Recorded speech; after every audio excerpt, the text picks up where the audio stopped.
My name is Jackie Eels. As a research manager at the University of Alberta for over 25 years, I'm a passionate advocate about enhancing the well-being of older adults and family caregivers. I am delighted and honored to moderate this panel conversation on enhancing the employability of older workers. This presentation will be recorded and made available on AgeWell's YouTube channel and the event website. I invite you to engage with us in the chat box to share your thoughts, experiences, and resources, and to answer some of the questions that will be raised by our team of chat moderators, Carolina, Dorina, and John. You can also engage on social media using the hashtag AgeTechIW. We will have a question and answer period at the end, so please use the Q&A feature as we go to ask questions and let us know which panel member your question is for. So I'm sure you're curious, what exactly is an older worker?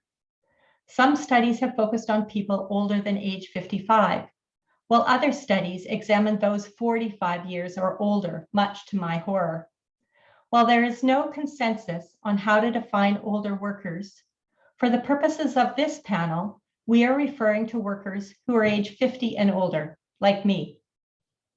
There are 5.3 million workers aged 50 to 65 in Canada, comprising 30% of all workers. So we have a question for our audience now. Using this definition, would you consider yourself an older worker? Yes or no?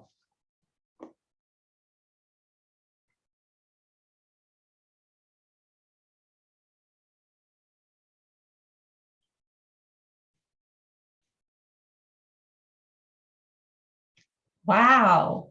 So more than half of you listening would consider yourself to be an older worker. That's a much higher percentage than is in the general population, and probably because this is an AgeWell sponsored event and focused on older people. Growing the economy post-pandemic requires us to tap into the resourcefulness and experience of all workers, regardless of age. Yet many older workers face stereotypes, prejudices, and discrimination because of their age. We have assembled an extraordinary panel of Canadians who are committed to collectively helping people who experience challenges to paid work by redressing misconceptions, by co-developing technology solutions, and by advocating for better workplace and public policies, all with the expressed intent of creating a more just society that connects workers of all ages and backgrounds to meaningful employment and better work situations for them. It is my absolute pleasure to welcome Roger Marple, Kenya Kondo, Janet Fast, and Laura Tamblin-Watts to the panel today. They will share their stories, their experiences, their wisdom, and their insights. They are committed to providing you with information you can apply, insights you can consider, and inspiration that you can get excited about. Roger, as a member of AgeWell's Older Adult and Caregiver Advisory Committee, you have firsthand experience of what it's like to be in your 50s, in your prime earning years, and experience health problems, challenges to your health that ultimately ended your career with Alberta Health Services as the Site Services Supervisor for Contracting, Procurement, and Supply Management for Southeastern Alberta. Tell us how mild cognitive impairment and a diagnosis of early onset dementia in 2015 at the young age of 56 affected your employment. Roger, you're on mute.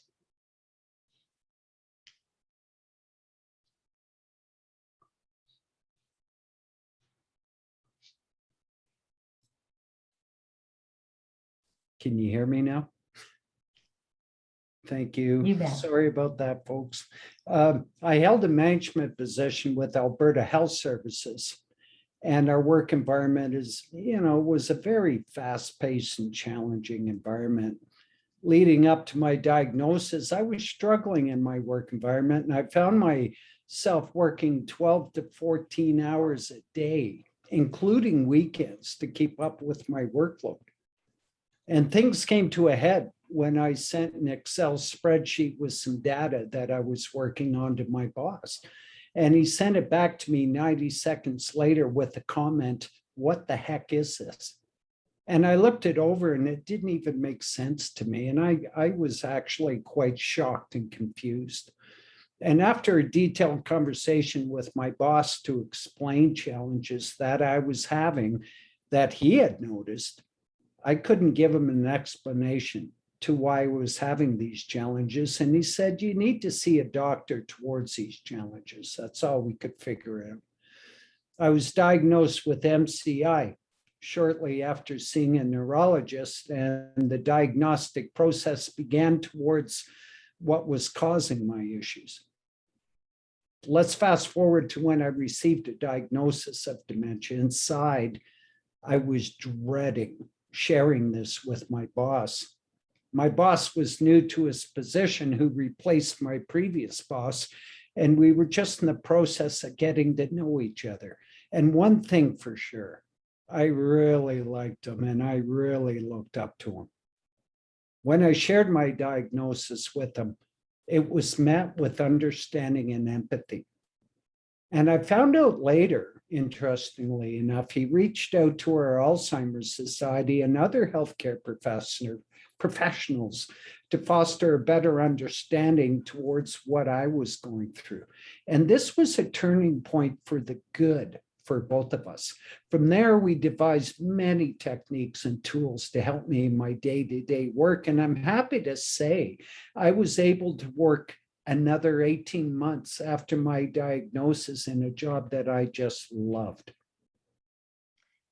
Roger, you also sit on the Alzheimer's Society of Canada's advisory group and the board of directors of the Alzheimer's Society of Alberta and Northwest Territories. Is your personal experience typical of other older workers? Well, I'm sure there's understanding and empathetic employers out there, but from what I know from talking to people with dementia in the workforce, I would go so far to say it's an exception to the rule. I know a lawyer in the US who was fired from her job after she shared her diagnosis. And I have friends, Lisa and her husband, Bruce, who lives with dementia. Bruce held a high-profile job with a port authority. And when he shared his diagnosis with his employer, he was walked off his job right then and there. And when they shared his story with me, it was clear that they were both hurt and traumatized by this, leaving them with a bad taste in their mouth. Others I've talked to were fired from their jobs before they even knew they had a form of dementia. So the answer to your question is no. People are afraid to tell their employers. Workers are often abandoned, stigmatized, and isolated. And we need to change that, and we will. I agree. Thank you for sharing. Janet, you're a professor in the Department of Human Ecology at the University of Alberta and an applied family economist. As someone who has studied the intersection between paid work and caregiving for nearly 3 decades, and more broadly, population aging and labor market trends, what factors challenge older workers' abilities to maintain their jobs or to find new jobs? Well, first of all, I think it's important to understand that older workers are a diverse bunch. They're not homogeneous. So the barriers that they face are also diverse. And the solutions to those barriers, I think, are also going to vary. But like Roger said, health is a big factor. In fact, it's probably one of the most common reasons why older workers leave their jobs and leave the labor force entirely in some cases. A few other personal characteristics like lack of education and lack of digital skills can also make it hard to maintain their employment into later life. But those are things that can be remedied with workplace practices. Family circumstances like caring for a parent or a spouse with a chronic illness or disability is another big barrier for many older workers. A lot of people don't know, and a lot of employers don't realize that about a third of the Canadian workforce also have care responsibilities. That's huge. That's a third of more than a third of the total labor force. And so without working conditions that can accommodate those responsibilities, caregiver employees may have to miss days of work, reduce their hours of work, leave their job entirely. And those decisions are costly in all sorts of ways for older workers themselves, but also for their employers. Absenteeism and turnover are not costless to employers. In fact, they're pretty big ticket items. So working conditions in the workplace, or workplace conditions, also can affect employability for older workers. Lack of job flexibility is one of the things that's been identified as one of the key factors. So the ability to accommodate care responsibilities with flexible or flex time or flex place work arrangements and those sorts of things, or just to accommodate care responsibilities, or maybe just to accommodate a change in lifestyle as a run-up to retirement. Those things, lack of those things, can really discourage older workers. So can ageist attitudes and outright age discrimination in hiring practices and relations with supervisors and co-workers. All of those things can discourage older workers from continuing to work even when they really want to. Labor market policies also can present barriers. We saw this in the 1980s and 1990s when labor market policy was actually trying to encourage early retirement. But more recently, that shifted. The goal has shifted to trying to extend working lives. Thank you. The Canadian labor force will become substantially older over the next few decades, with skilled workforce shortages predicted. Enhancing labor force participation of older workers is increasingly important to sustain economic growth and enable older workers to continue contributing their experience and knowledge. Laura, as President and CEO of CanAge, Canada's national seniors advocacy organization, how does society as a whole view older people, and are these views accurate? Well, everyone will know the answer to this that is joined today. We know that ageism is one of the biggest negative stereotypes in the world. So not just in Canada and not just in our labor force, but this is something that we've been wrestling with. And the World Health Organization has released reports saying that it's actually the most significant form of discrimination. And again, not that we don't have lots of other forms of discrimination to work with. And so that intersectionality is especially something that we have to think about. So ageism is about how we think and feel and act towards others and even ourselves based on age.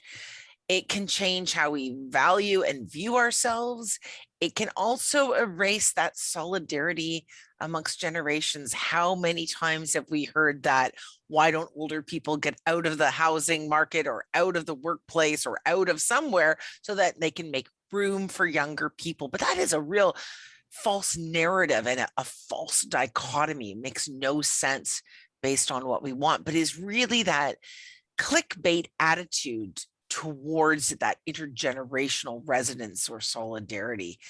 It devalues and limits our ability to benefit from what our different populations have to offer and contribute to each other. How many of us have benefited from a mentor in our lives? And we need those supports of different ages and stages to really make sure that we all have that opportunity to develop. You know, older workers, though, and this is the lawyer hat that I have outright age discrimination. So we're talking about ageism, which is this idea of social connection and a devaluation of those pieces. But when we're talking about outright discrimination, then we move to a different sector. Then we're moving into that legal sphere as well. And that discrimination can show up in a whole bunch of places around recruitment, around retention. And really, it tends to be based on fear and discomfort, and also has significant age bias in the idea of cognitive ability. And I think Roger's story really speaks to a bit about that. That was a person who actually did have a cognitive challenge. Many older people do not have cognitive challenges, but they're assumed somehow that they are either unable to manifest the flexibility and learnings that we need. You know, the age discrimination is really pervasive, and it's got all kinds of those explicit and implicit biases that we've been talking about. There's also sometimes a discomfort for younger people to manage older people. Again, that's a learning and an unlearning that we need to do. We know that unemployed adults, so people who are not in a job at this point, between about 51 and 76, particularly experience age discrimination, and they have a lot more difficulties in finding jobs, as well as they have problems getting rehired based on biases and selection processes. You know, we're really afraid of this idea of getting older, and in some cases we really have a right to be, because age discrimination doesn't happen magically at a certain age. I turned 50 this year. But, you know, in the tech sector, we have seen that there are studies that age discrimination can start as early as 30. And so that tech industry is itself particularly ageist. And out of that, we see that they're not actually coming to market to serve a population of customers that would be best for them. So just to conclude, we have this cognitive dissonance. We need more workers, both to come on board and to be retained. Yet at the same time, we're trying to get rid of people on no reason really except ageist beliefs. We have this labor shortage that's current, and that's going to be growing. So one of the ways that we're really thinking about addressing this issue is particularly folding this conversation about age discrimination and older workers into corporate diversity, inclusion, and equity conversations, embedding it right in so there's a place for this to live. All in all, age discrimination is something that we are all either experiencing or will experience, and it's something that is underpinning so many of our labor problems that we have today. Thank you, Laura. Now a poll for our question.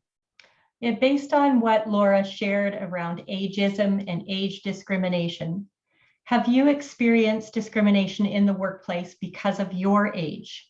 Keep in mind that people may be judged for either being too young or to being old for a particular task or job.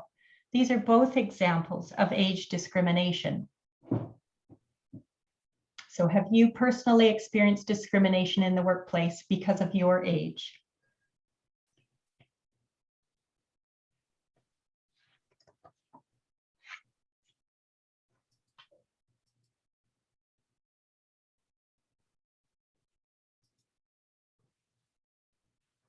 Wow. Wow. Almost 50% have experienced age discrimination in the workplace. That's shocking to me. Well, hopefully through this conversation as a start and other conversations, we can make a difference and change that. Turning now to Kenya. You are one of 3 co-founders of mymatchworks.com, a Canadian startup based in Alberta that uses groundbreaking technology to help job seekers find meaningful work and help employers find the right job seekers. You built your cloud-based software platform from the ground up, working with people who are often marginalized from the labor force, such as people with disabilities, people who are newcomers to Canada, and pregnant and parenting teens. Can you tell us why you started here and what you have learned through this co-development process? Thanks, Jackie, for that question. You know, it's a very interesting genesis story for Matchwork. When my co-founders and I first connected, I wasn't even aware of the situation facing a lot of marginalized populations. when it came to finding work, keeping work, and finding work that actually resonates with them. And we talk about marginalized populations, the barriers they face are significantly more than the average person faces in terms of connecting to work. So leave aside the economic challenges, labor opportunities, openings, your network, they face significantly more barriers and challenges, including being underserved when it comes to technology applications to developing solutions for this space. And so when connecting with Karen and Brooks, we talked about the challenge they were seeing in the sector and realizing that there's a role technology can play towards enhancing their pathways to job, not only in terms of income, but also in terms of what resonates with them as individuals. And we look at the focus on older workers, for example, as Laura pointed out, that's a growing base. But one of the challenges they face is that if you're older, then perhaps you're less attuned with technology. But we already know from studies done by your team at the U of A, 30% or more of people who self-identify as older workers also tend to be fairly moderate or highly proficient in terms of using technology. But some of the barriers they face is just a perception based on how they look. You look older, therefore you may not have certain competencies or skills. And what Matchwork is trying to do is to change the way employers look at individuals and how individuals look at work. The idea being that everyone does have unique value to add to an organization, and that organization can be able to get that value from different kinds of people, regardless of how they look, regardless of how they sound, regardless of what circumstance they may be facing in their life. And ultimately, this idea that work is more than just a way to earn an income, but it's a core part of our life. And so with the algorithm we've developed, the idea here is to look at a person more holistically when it comes to work, not just simply your resume and your cover letter, which is a nice starting point, but trying to take into account who you are as an individual and what matters to you specifically. And so that's what we're building with the Matchwork platform. Oh, that sounds very exciting. As we emerge from the pandemic, people are continuing to live longer, healthier lives. Many will find themselves working longer, either by choice because they want to carry on rewarding careers, or by necessity because they need to recoup their retirement savings. An angel investor by the name of Dan Scheinman said that older entrepreneurs are the mother of all undervalued opportunities. Each of you on this panel are change makers in your respective fields. How are you actively making a meaningful difference and helping others see the value in and contributions of older workers? Let's start with Laura first. So we take the framework both vertically and horizontally. So we look at ageism across all of the work that we do. We also focus in on ageism and specifically have initiatives around aging in the workplace.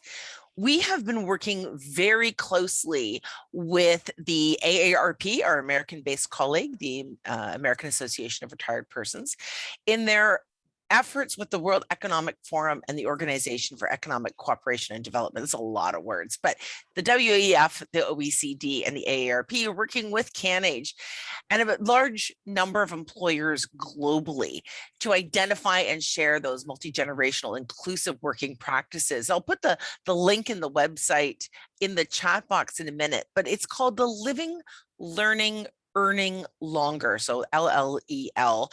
And we're working globally and we're working within the Canadian context collaboratively together to share resources, knowledge gap fill-ins, and create new tools that are going to help employers really work to support sustained multi-generational workforces. So this is working with large companies and corporations in particular, as well now onboarding universities to put this into their key documents and so on. And that's working around three major pillars, which we call create, invest, and prosper. So we're asking, how does corporate culture or the climate, the tone, the tenor affect that employment quality across the generations? And we're talking about a 5-generational workforce now. And we need to think about, is that meaningful work? Is it based on a culture of the respect, inclusion, equity? And where does that employment security and predictability found? So that's that piece around creating that corporate culture and climate. We're working to embed that.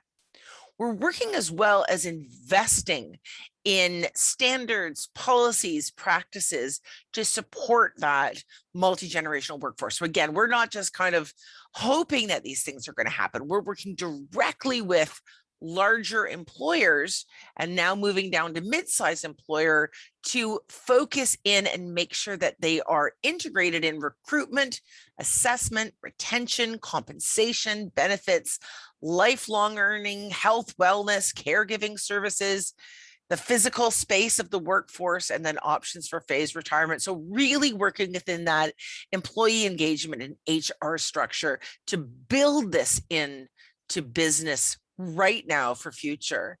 And then that last piece is really making sure that the employers understand the why behind it. And for many of them, shareholders are who they have to answer to. So this needs to make financial sense. This needs to show bottom line. And so we're sharing great new studies about how employers are benefiting from these more age inclusive environments and how the bottom line is improved by retaining that market valued intellectual capital, making more stable employment is better for everybody, as well as that highly skilled employee knowledge base to stay within the company and foster that mentorship and knowledge. All of that means that they're going to be developing better services and products. When you have a more representational workforce, we know that companies are also out there solving the problems of that workforce. This could not be more true for technology, which is often solving for, that 18 to 35-year-old male demographic. And that's not the demographic we need to solve for. So we know that having a more age-inclusive workforce means that you're going to have better products, better services, and more representation. So as we say in other things, representation matters. And in this case, we tell them, representation matters to your bottom line as well. So that's work that right now CanAge is focused on. That sounds like a massive undertaking. Oh yeah, no, it really is. I have to say, but I think it's important to point out that, with research like we're seeing with Dr. Fast and with initiatives like Kenya are engaging in, and with the expertise of people like Roger, we're translating that knowledge into uptake within existing employers, and it's starting to move the needle. Yay! Janet, as an AgeWell researcher, how are you filling knowledge gaps and collaborating on new research to help support and sustain the financial well-being of older persons and family caregivers? Well, speaking from AgeWell's perspective, I'm a co-investigator and lead of their challenge area around financial well-being and employment. AgeWell is all about developing technologies that genuinely support older adults and family carers by involving them from the beginning of the design process, so that the tools that emerge are going to be ones that actually address their needs. And this is the approach that that Matchwork has taken from the beginning. I also lead one of the AgeWell core research projects, and we're partnered with Matchwork to help them to adapt their platform to the needs specifically of older workers and family carers who are also employed or wish to be employed.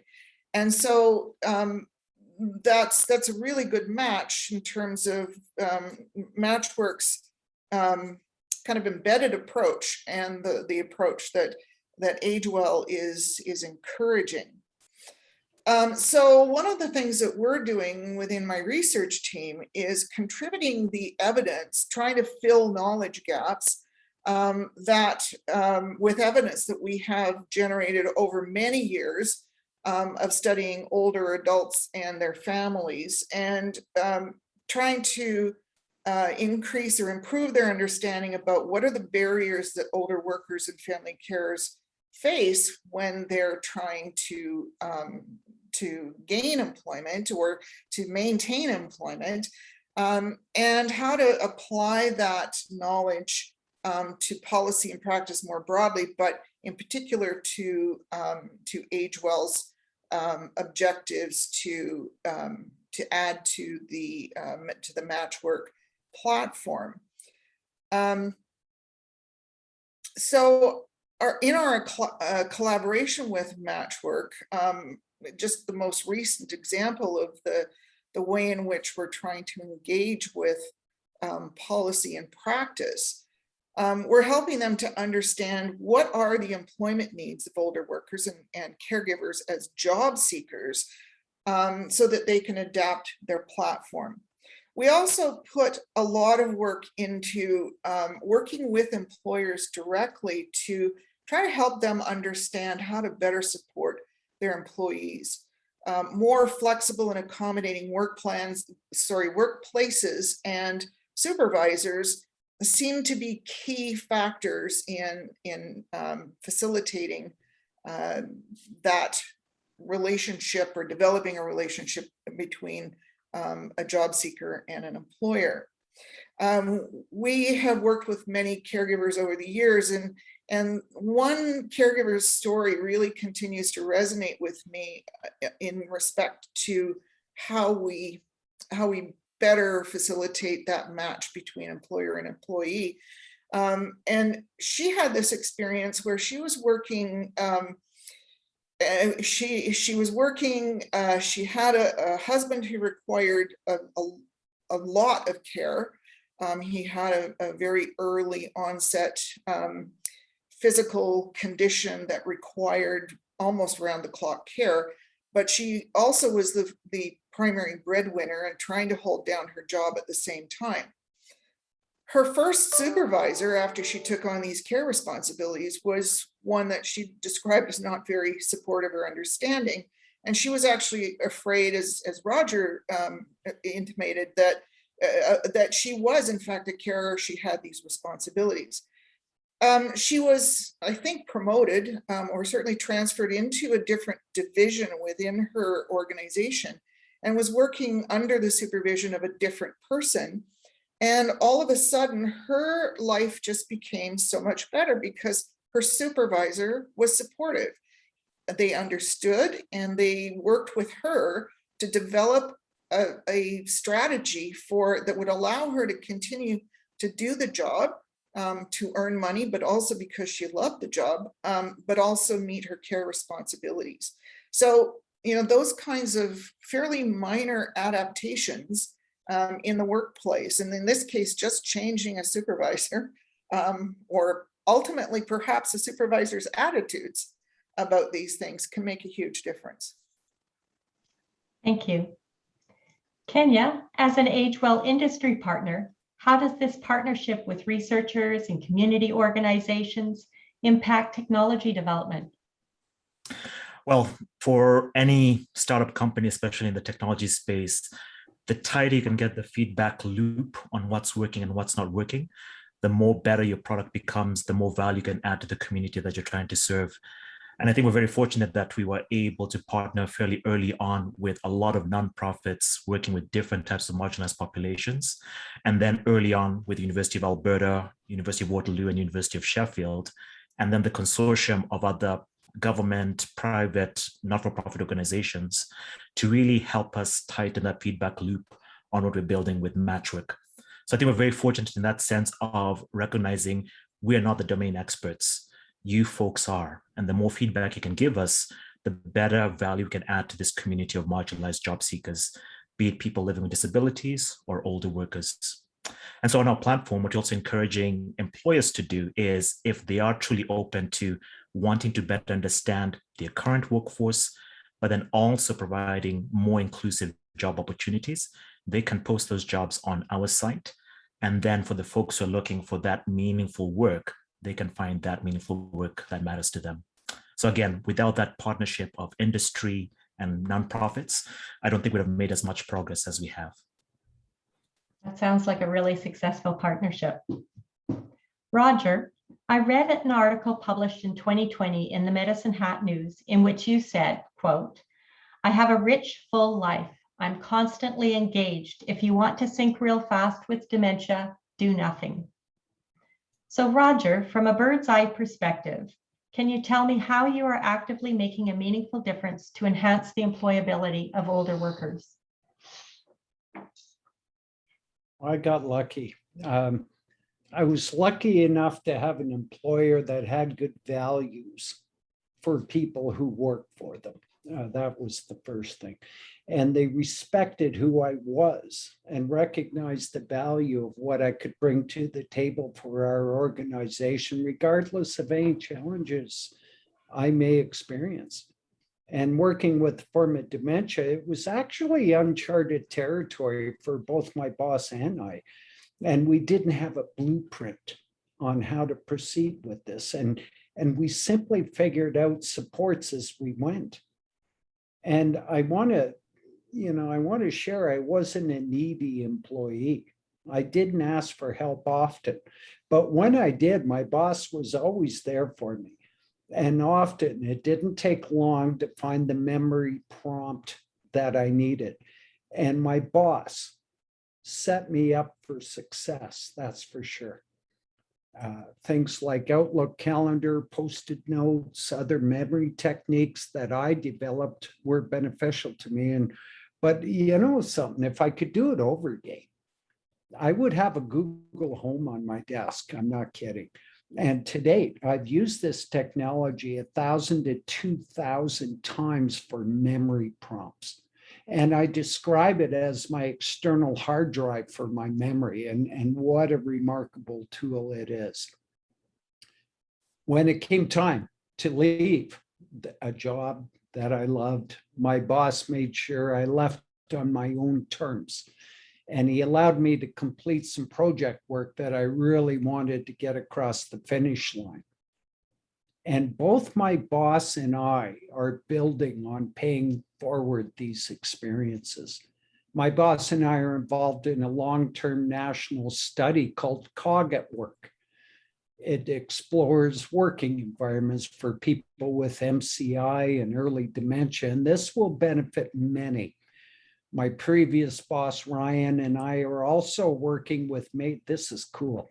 My previous boss, Ryan, and I are also working with major employers to help map out policy and practices with employers that we can use with people with mild cognitive issues in the workplace. And some of these employers in Alberta that we're working with include the City of Edmonton, City of Spruce Grove, Alberta Health Services, Covenant Health.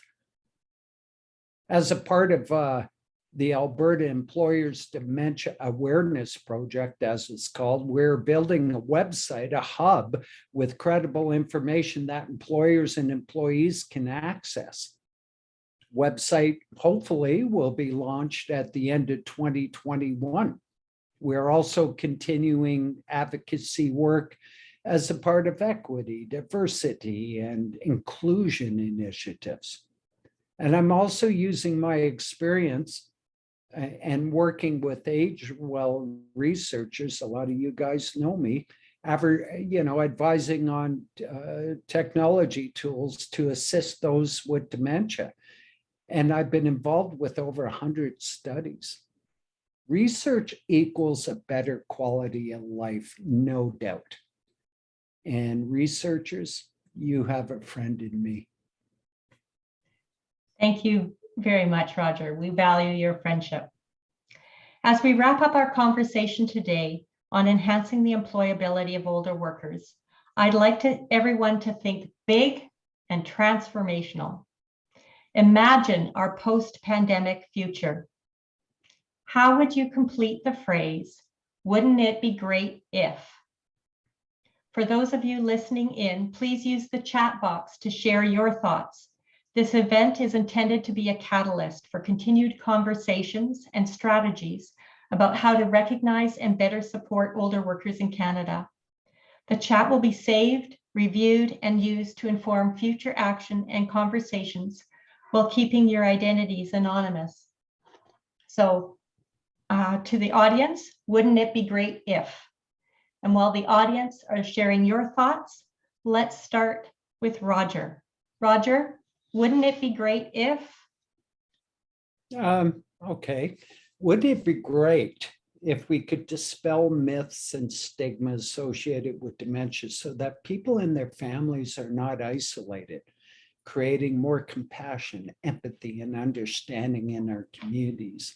And I thought I'd give you an example here. By that, I mean, we learn about dementia in a reverse chronological order in public media, often depicting people living with dementia in their most challenging stages.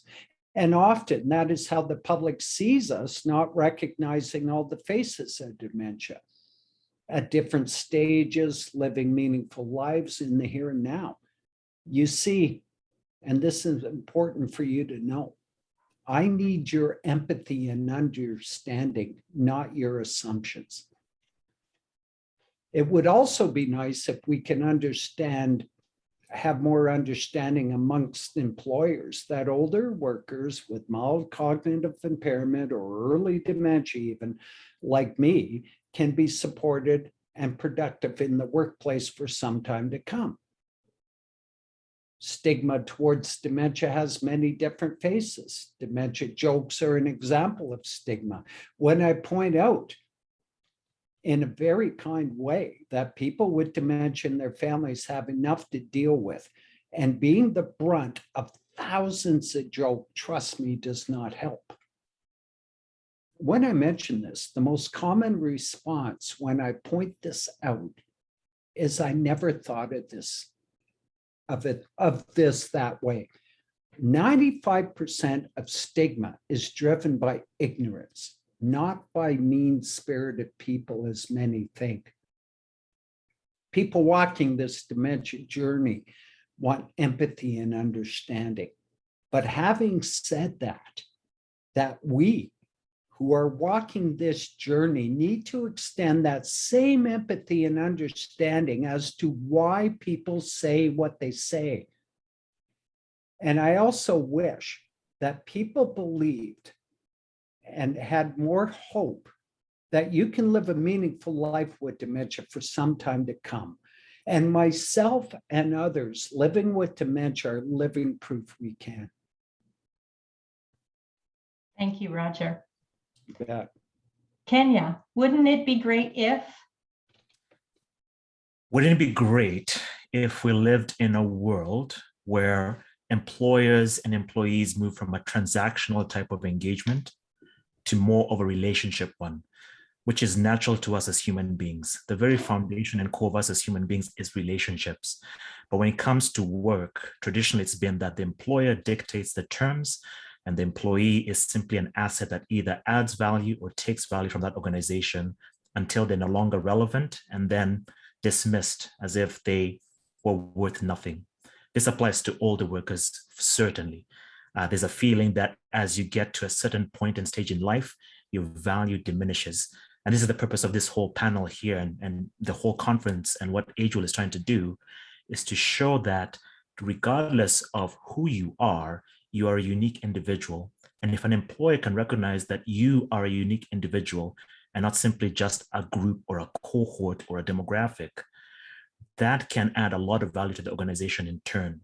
I think Laura talked about the language that employers and industry understand. And we also have to adapt towards speaking their language, but recognizing that it can add a lot of value to them if we move from that transactional to relationship approach.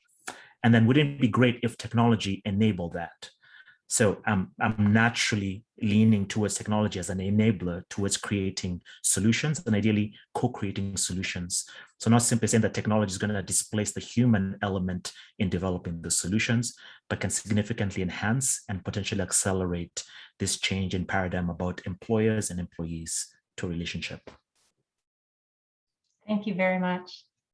Janet, wouldn't it be great if? You're on mute, Janet. Sorry about that. I had a hard time choosing. I have many wouldn't it be great ifs, but let's start with, wouldn't it be great if employers understood the tremendous contributions that older workers and working caregivers can make to their organizations. Happy and engaged employees are more productive, which contributes to the bottom line. and more loyal, which contributes to lower costs associated with absenteeism, turnover, and so on. So it's a win-win, and this is something that I don't think employers understand adequately. Wouldn't it be great if, as well, governments would get beyond rhetoric that encourages us all to be less ageist and other ists, less discriminatory and more inclusive, and actually engage in policy and interventions that would actually reduce stigma and discrimination against older workers and working carers in the labor market, in workplaces, and to facilitate, either with carrot or stick, the uptake of those different attitudes towards older workers and working caregivers. Thank you. Laura, last but not least, wouldn't it be great if? 3 things. Building on Janet's point, we could normalize the intersection of care and work across the life course. And we know as well that getting older is also a gendered issue. And we see that women, as they age in and out of caregiving and work roles, are historically poorer. So I want to normalize that care and work divide. So it's not just elder care or child care or care for others, but that this is a free flow of understanding that these things are inextricably linked and that both have value. Wouldn't it be great, number 2, if we could move past those generational discomforts? You know, I don't want to have a younger person working for me, and I don't want a boss who's younger. Those types of discomforts and stereotypes, and actually get to a place of an age-inclusive workforce where people are actually comfortable with this 5 generation of workers, and that the ideas of ranking and age aren't hierarchical and socially constructed. And I guess my last one, my number 3, is that we made ageism as taboo and overly ignorant as other forms of discrimination. So nobody would ever have to open a birthday card with fear of devaluation.